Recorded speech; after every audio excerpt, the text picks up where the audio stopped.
We fall in love not to make ourselves happy. We fall in love to make the person we love happy.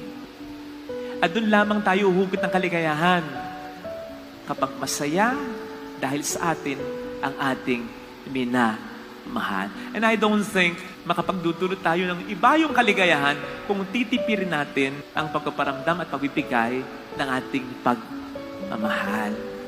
Mga kapatid, nandyan ka ba ngayon sa isang sitwasyon na hindi ka komportable, na hindi mo gusto, sapagkat hindi mo nakasanayan ito?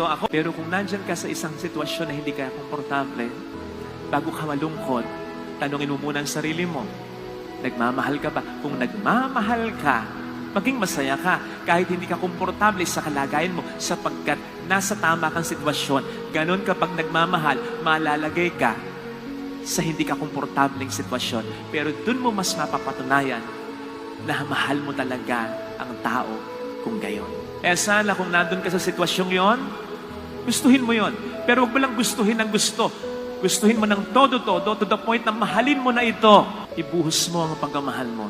Ibuhos mo kung ano ang kaya mong ibigay sa tao.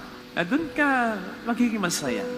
Madalas nating sinasabi, kapag tayo nagmamahal, dapat may tinitira tayo sa ating sarili. Pero may mga pagkakataon kasi na nagiging excuse lamang natin yon for our own selfishness kasi ayaw talaga nating magbigay ng todo. Kaya kahit may ipipigay pa tayong material na bagay o pasensya, pagmamahal, sakripisyo, di talaga natin maibigay kasi we are holding back. Kasi inuuna natin ano yung para sa atin. Why don't we love like Jesus? Wala. At kung totoo yun talaga yung pagmamahal mo, I don't think na walang matitira sa'yo. I don't think na mauubos ka talaga. Kasi ang sabi ng Panginoon, whenever we obey His commandment, na kung ipaparaphrase natin, whenever we love like Him, siya at ang Ama ay mananahan sa atin.